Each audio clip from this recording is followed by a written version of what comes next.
কুফা নগরীতে এক নাস্তিক ছিল। সে বলে বেড়াতো আমি আল্লাহরে দেখি না তাই মানি না। কুফা নগরীর লোকজন বলে আমাদের এক ইমাম আছে নাম নু'মান ইবনে সাবিত, ওনার সাথে বসলে তুমি আল্লাহরে দেখতে পাবা।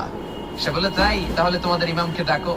সাইয়েদনা ইমাম আবু হানিফা টাইম দিলেন, এই জুমার দিন, আজকে জুমার দিন না, এই জুমার নামাজের পরে ঠিক ভর দুপুরে 2টায় সবাই আমরা একত্রিত হব। নাস্তিকও আসবে, সাইয়েদনা ইমাম আবু হানিফাও আসবে। জুমার সালাতের পরে লোকের বন্যা বয়ে গেল, বাঁধ ভাঙা জোয়ার, অনেক মানুষ।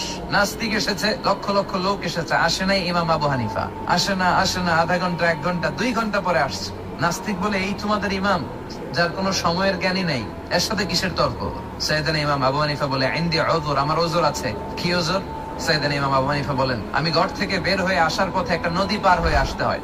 আজকে এসে দেখি নদীর মধ্যে কোনো মানুষ টানুষ নাই, নৌকা নাই, মাঝি নাই, কিচ্ছু নাই। তো হঠাৎ দেখলাম পাশে বিশাল বড় একটা গাছ, এই গাছটা এমনি এমনি 2 ভাগ হয়ে গেল। হঠাৎ গাছ থেকে এমনি এমনি লম্বা তক্তা হয়ে গেল, এমনি এমনি তক্তাগুলো জোড়ালে